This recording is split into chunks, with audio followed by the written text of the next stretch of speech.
Pagkarating namin dito sa isang kainan, hindi lang basta ito kainan dahil napaka-romantic ng lugar na ito. Naalala ko bigla si Jeho kung saan niya ako unang dinala na parang ganito din yung dating pinuntahan namin na siyang naging first date ko noon. Hey, ayos ka lang ba? Tanong nito dahil napansin niya ang pagkatulala ko. Ngumiti ako ng tipid ng matamang nakatingin siya sa akin. Oo naman, agad na sagot ko. Marahang napahawak siya sa aking kaliwang braso upang alalayan ako ng papaakit na kami sa kubo. May 3 baitang lang naman ang inakyat namin. Do you like this place? Nakangiting tanong ni Luke. Oo naman, pero sana sa ibang lugar na lang kasi hindi bagay para sa atin na dito kumain. Napaka-romantic kasi ng lugar na to. Nahihiyang sabi ko. Napatawa ito. Bakit mo naman nasabi yan na hindi bagay para sa atin ang lugar na to? Alam mo na ang sagot doon. See? Turo ko sa mga couples at doon ko pa mismo na ituro sa dalawang naghahalikan. Nanlaki bigla ang aking mga mata at baka ibang iisipin niya. Tumawa na naman siya. Don't worry, dahil darating din tayo dyan. Sabi nito. Ha? Ano ka mo? Kinabahan ako sa sinabi niya. You'll find out soon, Kyril. Seryosong saad niya. Let's eat. Natulala na lamang ako habang nakatutok ang paningin ko sa aking plato. Hindi mawala sa isip ko ang kanyang mga sinabi. Hindi ko talaga maunawaan ang mga sinasabi niya habang pinagdudugtong-dugtong ko sa aking isip ang mga sinabi niya kanina pa sa restaurant. Hindi ka nabusog? Puna nito dahil kita niya sa aking plato ang mga pagkaing natira. Hindi ko naubos dahil sa kakaisip ko. Hindi ako makapag-concentrate na kumain lalo na't hindi ko gaanong kilala si Luke. May kakaiba sa kanyang kinikilos dahil yun ang napansin ko. Pauwi na kami ngayon. Hinatid niya na ako sa restaurant dahil may mahalagang lalakarin pa daw ito. Nagpasya itong siya na lang ang magsusundo pagkatapos ng trabaho ko, ngunit tumanggi ako. Nagpaalam din siya agad paghahatid niya sa akin. Papasok na sana ako sa loob nang sumalubong sa akin ang malamig na simoy ng hangin. Napatingin ako sa kalangitan. May mga namumuong maitim na ulap sa kalangitan na unti-unti ang pagdilim ng paligid. At tila uulan pa ata ngayon ng malakas. Maaga tayo magsasarado ngayon, Ma'am Kyril. Bungad na sabi ni Jane sa akin. Kababalita lang po sa TV5 na may paparating na bagyo at signal number 3 daw po tayo sa lugar na to. Okay, pakisabi na lang sa mga kasamahan natin para makauwi na din sila ng maaga. Kayo po, hindi pa po kayo uuwi? Uuwi din ako kapag natapos ko ng trabaho ko. Hindi ko ata kasi na-save ang files yung ginagawa ko kanina dahil kay Luke. Ah, si Sir Luke po? Seryoso akong napatingin sa kanya. Kilala mo siya? Opo. Nakita ko na siya dati, nakasama ni Don Escobar. Hindi ko nga po alam kung anong relasyon po ng dalawa. Usap-usapan po dito na siyang bunsong anak ni Don Escobar. Ganun ba? Salamat, Jane. Pwede na kayong umuwi at ako nang bahala dito. Salamat, ma'am. Ingat po kayo sa pag-uwi. Ngumiti ako bilang tugon. Tarantang nagsisikilo sa mga staff ko dito sa restaurant dahil sa nagbabadyang malakas na hangin at malakas na ulan. Ang iba'y sumisilong pa dito sa tapat ng restaurant para lang hindi mabasa. Ang daming tao sa labas na na-stranded dahil sa hindi inaasahang pagsulpot ng bagyo. Kaagad akong nagtungo sa loob ng aking opisina at ipinahinga ang pagod kong katawan habang nakahiga ako sa malambot na sopa. Hindi ko na namalayan na nakatulugan ko ng pagpapahinga. Dala ng matinding pagod at dala na rin ng puyat dahil sa kakaisip ko kay Jeho nang siya'y magwala kagabi sa harapan ng bahay ko. Nagulantang na lamang ako nang may malakas na kulog at kidlat kaya ako nagising. Napakadilim na din ang paligid. Hindi ko alam kung makakaya ng sarili ko na labanan ng takot dahil ayaw ko pa naman ng kulog at kidlat. Alam ko na bago ako natulog ay nakasindi pa naman ang ilaw. Tumayo ako at kinapaka pa ang paligid. Agad kong nahanap ang switch ng ilaw. Pero nang ini-on ko na, ay hindi ito sumindi. Brown out? Diyos ko, bakit ngayon pa? Hindi! Sigaw ko dito sa loob ng aking opisina. Nanginginig na din ang buo kong katawan dahil sa matinding takot na nararamdaman. Sana tumigil ka na, please! Hiyaw ko habang nakaupong nakabaluktot sa gilid ng sofa. Doon ako kumubli ng hawak-hawak ang dalawa kong tenga. Ayokong marinig ang naglalakasang tinig ng kulog at kidlat. Bigla akong kinabahan. Ayaw talagang tumigil na tila nasa malapit ko lang ito. Hindi ko alam kung kailan hihinto ang bagyo. Basang-basa na din ang aking pisngi dahil sa aking pag-iyak. Bigla akong napahagulgol ng dahil sa malakas na namang kulog at kidlat. Iyak ako ng iyak dahil sa matinding takot na aking nadarama. Nang may biglang isang kamay na humawak sa aking ulo at marahan ang paghaplos niya doon. Unti-unti ang pag-angat ng aking ulo nang makita kong liwanag na nagmumula sa kanyang sipi. Nakita ko sa screen ang larawan namin ni Jeho. Jeho, ikaw ba yan? Nanginginig kong sabi habang patuloy lang sa pag-agos ng luha sa aking mga mata. Yes, sweetheart. Sabi nito sa matamis niyang salita, kaya ako napayakap bigla sa kanya. Naging panatag ang loob ko sa kanya at nawala ang matinding takot dahil sa mainit niyang yakap na humaplos sa kaibuturan ko. Nothing will happen to you, sweetheart, when you're with me, in my arms. Sabi nito sa matamis niyang salita, napahigpit ang pagkakayakap ko sa kanya nang marinig kong muli ang malakas na kulog at kidlat. Pero mas lalo lang niya akong kinulong sa kanyang mga bisig nang maramdaman niya ang panginginig ng buo kong katawan. Salamat, Jeho, at dumating ka. Hindi ko na alam ang gagawin ko kung wala ka. Hagulhol na sabi ko, na para akong isang bata na takot sa kulog at kidlat. Nasa ganoong posisyon pa din kami, hanggat hindi pa tumitigil ang magkakasunod na kulog at kidlat. Unti-unti nawawala ang panginginig ng aking katawan nang maramdaman kong init ng katawan ni Jeho, lalo na ang kanyang mainit na hininga. We're not safe here, sweetheart. Kailangan na nating makaalis agad. Dahil hindi ako sigurado kung kailan uhupang malakas na ulan at baka ma-stranded lang tayo dito sa loob. Sabi nito. Hindi talaga pumayag si Kyriel sa kagustuhan ni Jeho na lisanin ang lugar. Pero nang makita nila na unti-unti ang pagtaas ng tubig sa labas, doon na hintakutan na naman si Kyriel. Kaya't wala siyang pagpipilian kundi ang sumunod na lang kay Jeho. Tinungo nilang sasakyan ni Jeho mula sa pinag-iwanan niya. Sinuong nilang malakas na ulan, makarating lamang sa sasakyan. Ngunit dahil sa mahal na mahal ni Jeho si Kyriel, hindi niya hahayaang mabasa ang mga paa nito dahil buhat-buhat niya si Kyriel na siya naman ang may hawak sa payong na dala ni Jeho. Nakaupong nakabaluktot si Kyriel nang naroon na silang dalawa sa loob ng sasakyan dahil sa panlalamig ng kanyang buong katawan. Napansin naman yun ni Jeho. Sinuotan niya ng jacket si Kyriel. Hininaan ng konti ang aircon. Are you okay now, sweetheart? Tanong nito sa tila nangaakit na boses. Nakahawak pa si Jeho sa kamay ni Kyriel para maibsan ng konting panginginig sa mga kamay ni Kyriel. Ngumiti ito ng tipid pagkatingin niya kay Jeho. Thank you. Maikling tugon nito sa mahinang boses nito.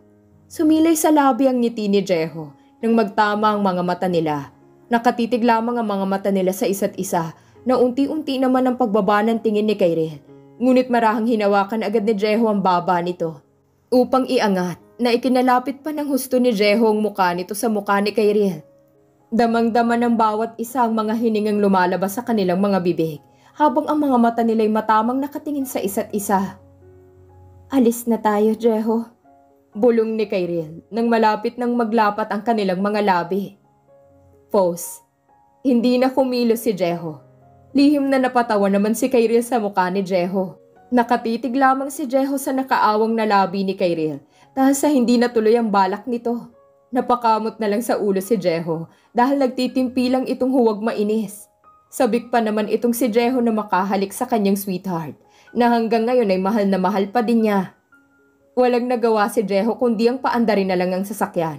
Subalit ng paaandarin niya na ito nang may biglang malakas na kulog at kidlat na tumama malapit lang sa kanila. Kaya napaupo bigla si Kyriel sa kandungan ni Jeho, dala ng pagkagulat nito. Fuck, napamura si Jeho dahil may naupuan siya doon. How can I drive, sweetheart, if you're sitting on my lap? Singhal nito. Natatakot ako sorry. Hinging paumanhin nito na nakayakap sa kanya sa katawan ni Jeho. Ganito na ako, gusto kong tumabi sa'yo. Sabi nito na parang bata. Sumilay ang ngiti sa labi ni Jeho pagkasabi nun ni Kyriel.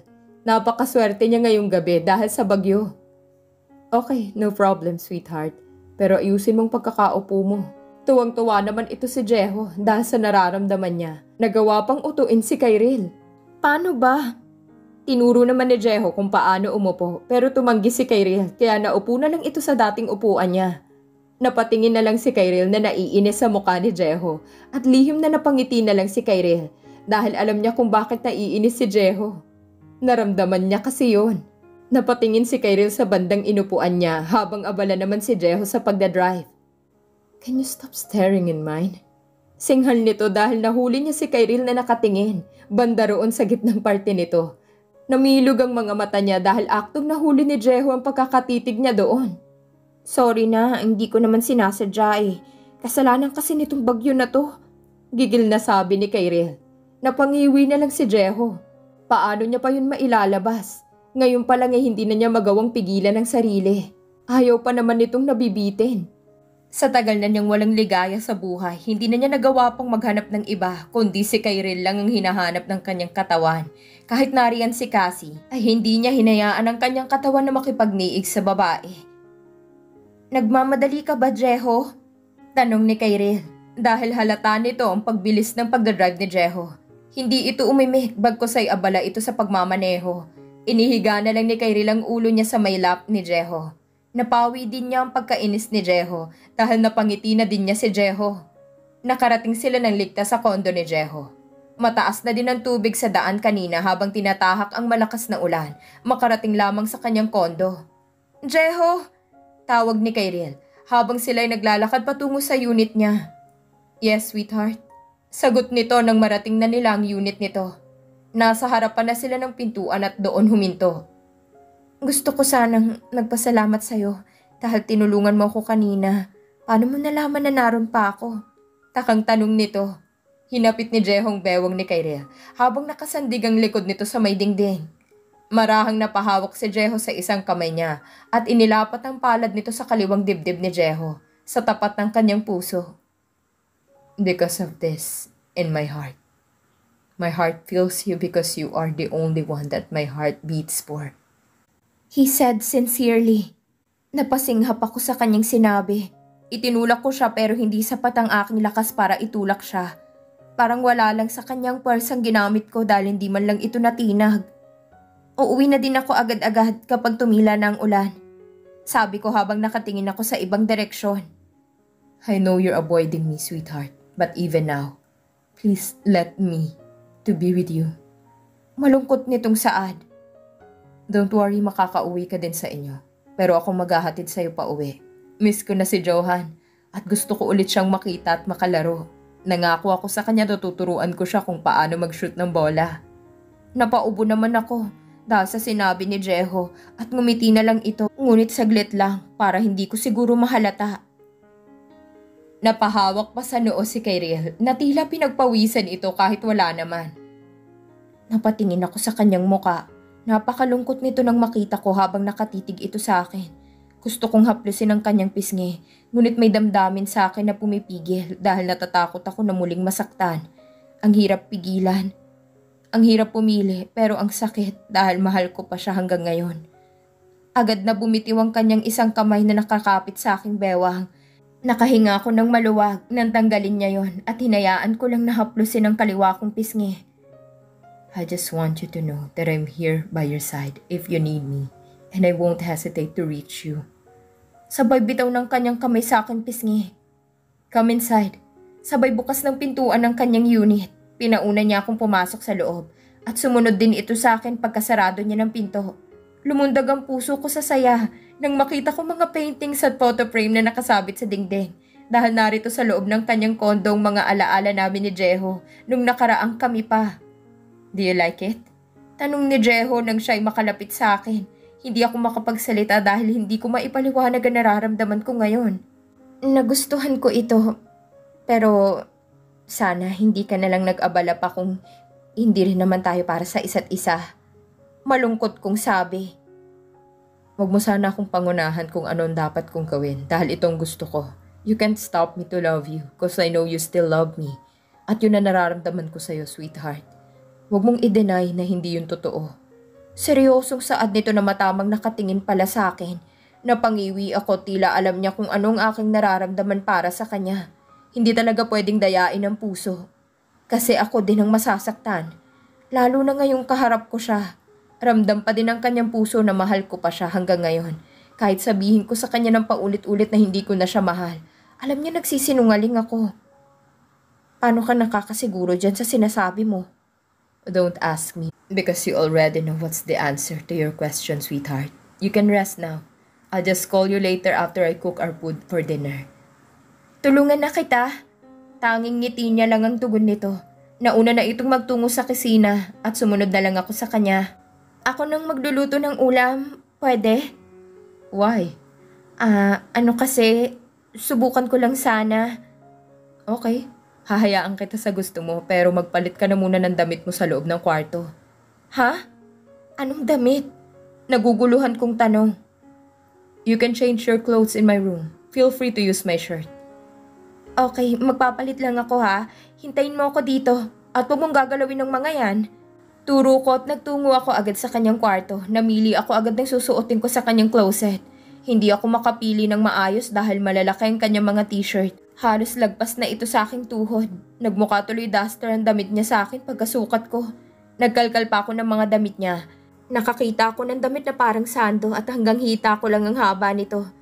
Pero ang luwang naman sa may leeg nito. Makikita ang cleavage ko nito kapag itong susuotin ko. Mas tinakma ko na lang ang gray shirt niya. Ganda ng kulay at tela, kaya yun na napili kong suotin. Pagkabuklat ko, may nahulog na isang plastic.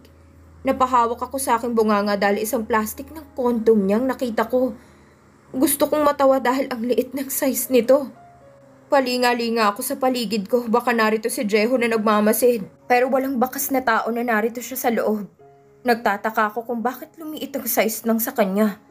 Hindi ko mapigilan ng matawa dahil lumiliit din palang size nun. Diyos ko, kung nakapustiso lang ako, kanina pa nahulog ang pustiso dahil sa kakatawa ko dito sa loob ng kanyang closet. Nang matapos na ako sa pagbibihis, isinilid ko ng mga damit na kinalat ko. Naikalat ko kanina dahil sa pagkalkal ko ng mga damit niya.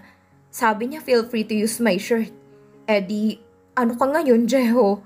Nalaman ko tuloy ang sekreto mo. Pero napaisip ako, ano nga bang totoo? Lumiliit pa talagang mga size nun? Itinago ko na lang ang plastic nun sa aking bag upang gawing souvenir.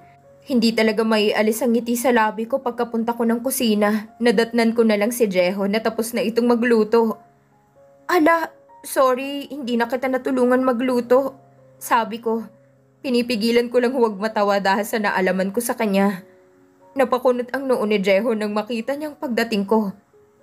There's something happened to you while you're in my room? Kunot noong tanong niya. Napa-cross arm pa ang dalawang braso nito habang titig na titig siya sa akin. Sa lubong ng mga kilay nito pagkakita ko. Kay Rihil, pigilan mong huwag tumawa. Napahawak pa ako sa aking bibig para lang hindi ako matawa. Grabing hirap pagpigil. Shit, Jeho, huwag mo akong titigan ng ganyan at baka hindi na ako makapagtimpi sa'yo. Nakatutok pa naman ang paningin ko sa kanyang sweetheart. Gigil na sabi nito. Napaigtad ako sa pagtitimpi ko. Rumihistro sa kanyang mukha ang kuryosidad. Naningkit ang mga mata niya sa pagkakatingin ko sa kanya. Namilog naman ang aking mga mata nang magtama ang aming mga paningin. Bakit? Impit na sabi ko na nakahawak pa ang aking mga kamay sa bibig ko. Nanliit bigla ang aking boses. Anong nangyari sa'yo? Para kang baliw. Inis na sabi ni Jeho. Alam kong naiinis na ito sa akin. Napabuga ako ng malakas na hangin sa aking bibig upang mawala ang aking kaba at para mapigil ang namumuong tawa sa aking labi.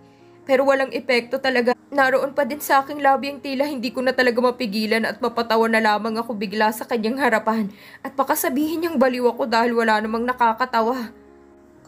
I don't know what's going on you. Singhal nito. Let's eat at baka gutom lang yan kaya nagkakaganyan ka. Hindi kita makausap ng matino. Maybe is it an effect of the typhoon? Sinisipa niya talaga ang bagyo sabay paypay ko sa aking noo kahit wala naman akong pawis doon. Naglagay na siya ng plato sa aking harapan pagkaupo ko. Naghanda na din ito ng kanin at ulam sa mesa. Laglag ang aking panga nang makita kong tahong ang ulam. Yung namuong tawa ko kanina ay napalitan ng inis. Napasimangot ako ng husto. Hindi ko na magawang isipin pa yung nakita ko kanina dahil nasa isip ko ay yung ulam na nakahain sa mesa. Bakit yan ang ulam? Reklamo ko. It's good to your health, lalo na't may bagyo para iwas sakit. Sabi nito, ano naman ang kinalaman ng tahong sa bagyo at bakit naging paborito mo na ata yan? Napatawa si Jeho sa tinuran ko. Ngayon siya naman na natatawa at ako naman ngayon ang naiinis. Na karma na ata ako. Ayaw mo? Bahala ka kung ayaw mo, magugutom ka lang kung tititigan mo lang yan. Hindi mo pa alam na masarap kainin ng tahong lalo na't umuulan. Kasi malamig. Yung tipong binubuka mo pa lang dahil ang hirap buksan. Masarap kainin to. Sabay abot nito sa akin, ngunit iniiwas ko na lang ang bunganga ko nang susubuan niya sana ako. Syunga ka talaga, Jeho. Anong pinagsasabi mong mahirap ibuka?